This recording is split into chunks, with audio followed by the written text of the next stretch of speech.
하나님께 아름다운 찬양을 올려드린 우리 글로리아 중창단에게 다시 한번 격려의 박수 부탁드립니다.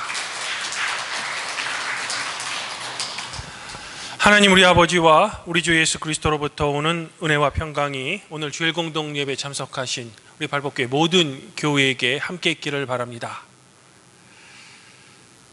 성도 여러분, 오늘 말씀 바로 앞부분인 요한복음 35절부터 42절에서는 예수님께서 당신의 제자들을 선택하시는 그런 장면이 나옵니다. 그래서 가장 먼저 선택된 제자가 안드레였고요, 두 번째로 부름을 받은 사람은 이 안드레의 형제인 시몬 베드로였습니다. 그리고 오늘 말씀의 첫 구절인 43절에서는 예수님에 의해 또 다른 제자 한 사람이 부름을 받는데 그의 이름이 빌립이었다는 겁니다.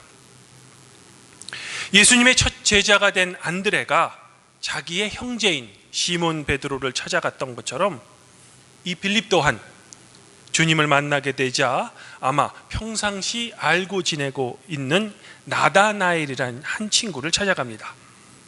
그리고 그에게 이렇게 말하면서 자기처럼 예수님의 제자가 될 것을 요청하는 겁니다. 나다나엘, 글쎄 내가 요셉의 아들 나사렛 예수를 만났습니다. 그런데 알고 보니까 그가 바로 모세가 율법에 기록하였고 여러 선지자가 기록한 그 그리스도입니다. 그러니 지금 나와 함께 그리스도인 나사렛 예수를 만나러 갑시다 라고 말입니다. 하지만 왠지 나다나엘은 친구 빌립의 이 간청에 대해 흥미를 보이기는커녕 아주 퉁명스럽게 이렇게 반응했다는 겁니다. 아니, 갈릴리 지역의 한 동네인 나사렛에서 어떻게 그리스도가 나올 수 있겠습니까? 성도 여러분, 예수님께서 선지자들이 예언한 그 그리스도임을 분명히 아는 우리는 이 나다나엘의 태도가 아주 불손해 보일 수 있습니다. 하지만 나다나엘의 이런 반응은 그 시대의 눈으로 보면 충분히 정당성이 있죠. 왜냐하면 빌립의 말대로 예수님께서 갈릴리 나사렛 출신이라면 예수님께서는 당시에 사람들이 생각하던 메시아의 위상과는 잘 들어맞지 않기 때문입니다. 예수님께서 사셨던 팔레스타인 땅은 크게 지리적으로 가장 남쪽의 유다, 그리고 중간의 사마리아, 최북단의 갈릴리, 이렇게 세 부분으로 나눌 수 있습니다. 그리고 이 세 지역 중에서 가장 중요한 지역은 아무래도 예루살렘 성전이 있는 이 최남단의 유다 지역이겠죠. 그리고 중간 지역인 사마리아는 성도 여러분들도 이미 잘 아시겠지만 이스라엘 역사에서 발생했던 이 혼혈의 문제로 인해 이스라엘 사람들에게는 자기 나라 땅임에도 불구하고 일종의 이방 지역 정도로 취급받던 그런 땅이었습니다.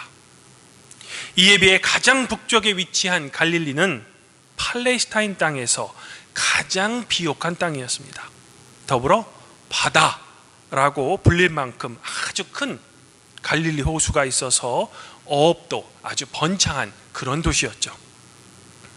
한 국가의 생산성이라는 면에서 보면 종교의 중심 지역이었던 유다 지역보다 이 갈릴리 지역이 어떤 면에서는 더 중요한 그런 지역이었다고 할 수 있는 겁니다.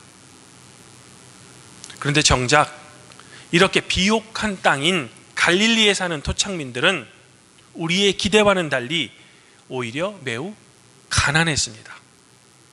왜냐하면 갈릴리 땅의 진짜 주인은 이 갈릴리 사람들이 아니라 예루살렘에 사는 부자였기 때문입니다. 이를 현대적으로 바꾸어 제가 설명드리면 현재에도 우리나라 지방의 좋은 땅들은 그 지역에 사는 주민의 소유가 아니라 서울에 사는 몇몇 특정 부자의 소유인 것과 매우 유사하다고 볼 수 있죠. 이처럼 갈릴리 사람들은 자신들이 비록 그 비옥한 땅에서 삶에도 불구하고 힘든 삶을 살아가고 있었던 겁니다. 그런데 이 갈릴리 사람들을 괴롭히는 것은 경제적 가난뿐만이 아니었습니다. 당시 팔레스타인을 점령했던 로마 사람들에게도 갈릴리 사람들은 괴롭힘을 당했습니다. 즉 같은 민족인 유다의 지배계급 그리고 이방 민족인 로마로부터 이중적인 착취를 당해 갈릴리 사람들은 가장 좋은 땅의 삶에도 불구하고 아주 비참하고 힘든 삶을 살아가고 있었던 거죠. 엎친 데 덮친 격으로 갈릴리 지역은 이 팔레스타인의 최북단에 있어서 이방 민족의 침략을 아주 자주 받았습니다. 이런 이유로 전쟁을 통해서 갈릴리 지역에서도 적지 않은 혼혈아들이 생긴 겁니다. 물론 이스라엘 사람들에게 사람 취급조차 받지 못했던 사마리아인 만큼은 아닐지라도 갈릴리 사람들은 당시 정치 사회의 중심지였던 유다 사람들에게 매우 심한 차별 그리고 천대를 받았던 거죠. 그래서 갈릴리 사람들의 이 내면에는 유다 지배계층에 대한 울분 그리고 저항 의식이 있었던 겁니다. 그리고 실제 역사적으로도 갈릴리에는 끊임없이 민중들의 소요와 봉기가 자주 일어났습니다.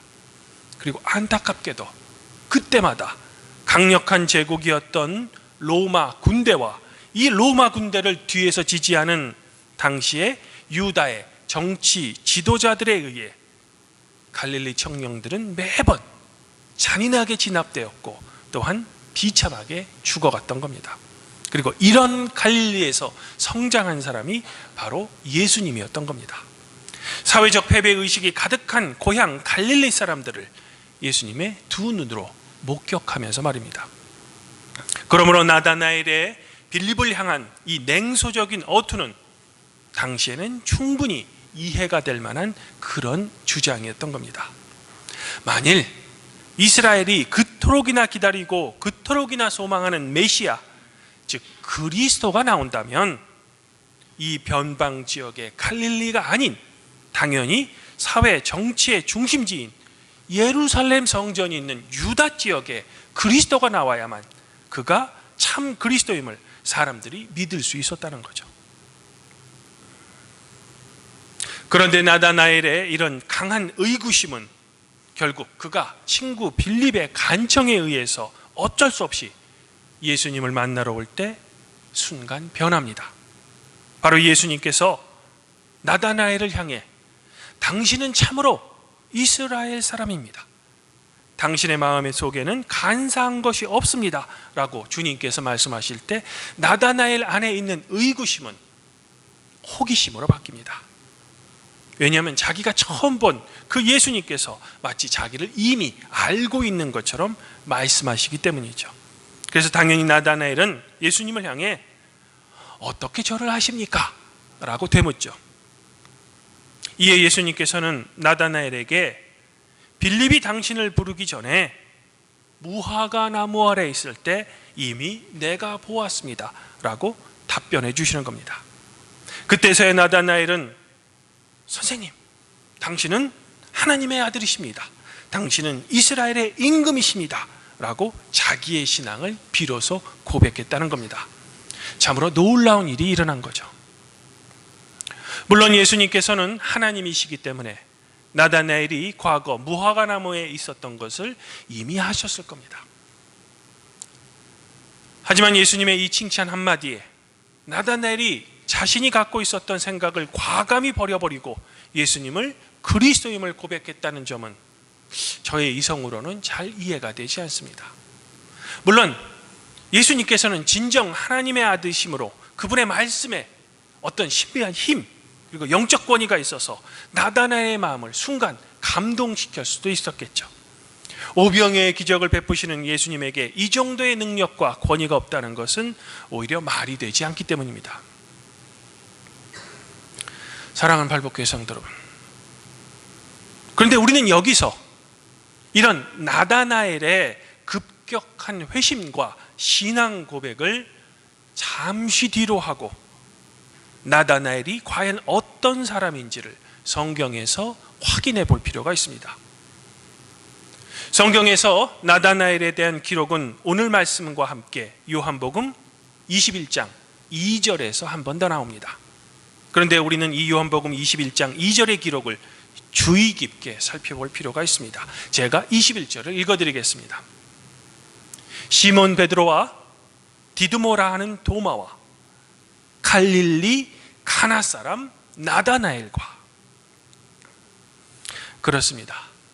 나다나엘 또한 예수님과 같은 갈릴리 가나 출신 사람이었던 겁니다. 물론 나다나엘은 지금 베다니에 살고 있죠. 하지만 그는 원래 자기 입으로 냉소했던 이방인의 땅 갈릴리 출신이었던 겁니다. 우리는 여기서 나다나엘의 고백 속에 숨겨진 그의 내면, 그의 심리 상태를 어느 정도 추측할 수 있는 겁니다. 나다나엘은 자신도 갈릴리 출신이기 때문에 그 누구보다도 그 지역 사람들이 품고 있었을 사회적 패배의식에 대해 아주 잘 알고 있었을 겁니다. 늘 차별받고 그것에 어떤 부당함을 느껴 심하게 그것에 대해 저항해보지만 결국 자신들에게 돌아오는 것은 무자비한 진압 그리고 잔인한 처형만 있었던 겁니다. 그렇게 갈릴리 청년들은 동족 유다 지배층과 로마 군인들에 의해 언제나 처절하게 죽어갔던 겁니다. 어쩌면 나다나엘 자신도 그의 생애 어느 시절에 그 저항운동에 적극적으로 참여했을지도 모릅니다. 하지만 이제는 이 모든 것을 포기하고 지긋지긋한 그 갈릴리를 떠나 베다니에 살고 있는 겁니다. 그런 그였기에 그의 마음 한편에도 고향 갈릴리 사람처럼 가슴 아픈 사회적 패배의식이 자리 잡고 있었던 겁니다. 갈릴리 출신인 내가 이 사회에서 무엇을 한든 이 불공평하고 부정한 사회는 결코 변하지 않을 것이다 라는 생각을 자기의 가슴속 깊이 숨겨둔 채 말입니다.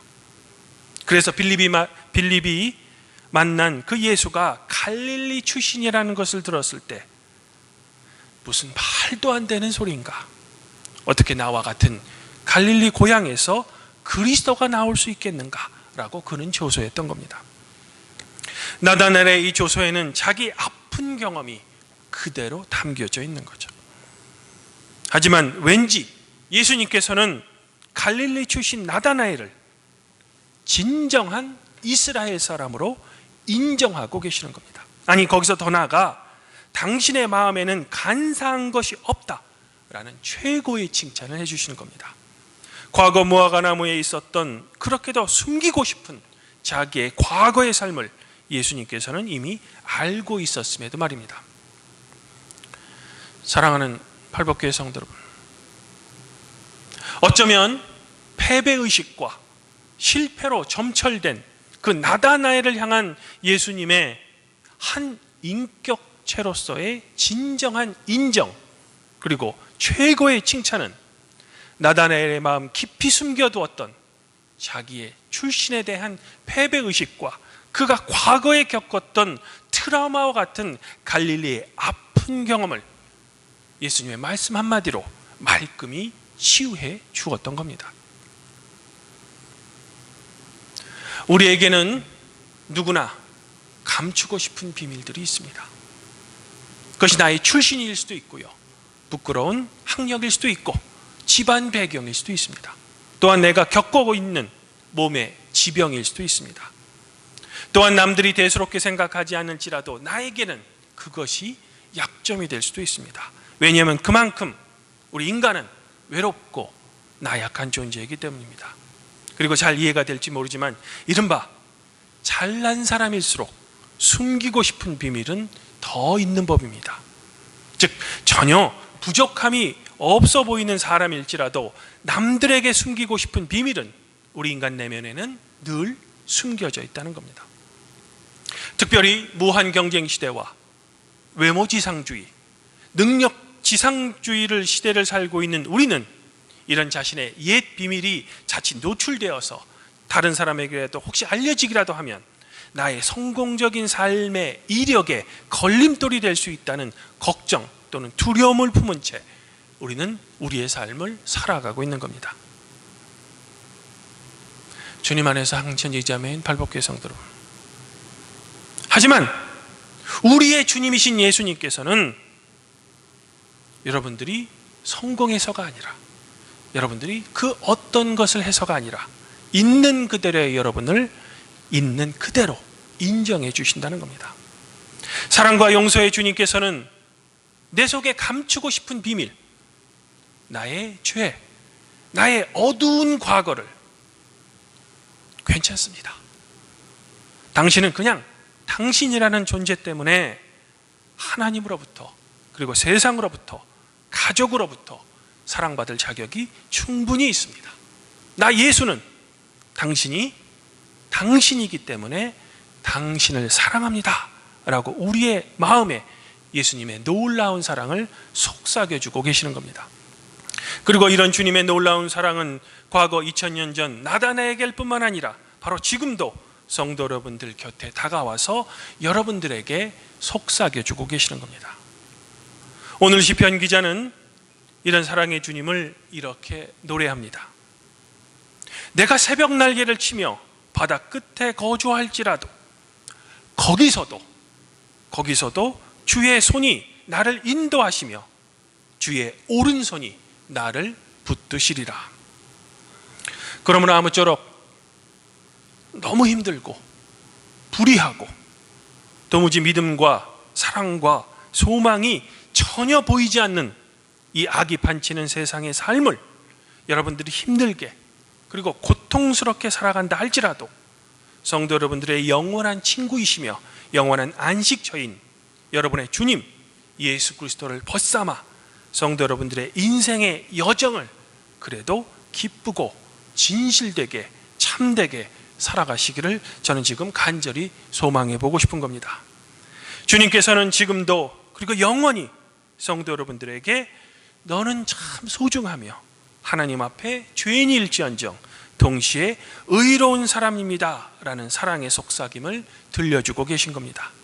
바라기는 이런 성도 여러분들을 향한 주님의 사랑과 넘치는 은혜가 성도 여러분들 각자 자신과 여러분들의 가족 구성원 모두에게 항상 충만하시기를 성부와 성령과 함께 아무 조건 없이 성도 여러분들을 그냥 사랑하시는 성자 우리 주 예수 그리스도의 이름으로 간절히 축원드립니다. 그리하면 모든 지각에 뛰어나신 하나님의 평강이 그리스도 예수 안에서 성도 여러분들의 마음과 생각을 지켜주실 것입니다.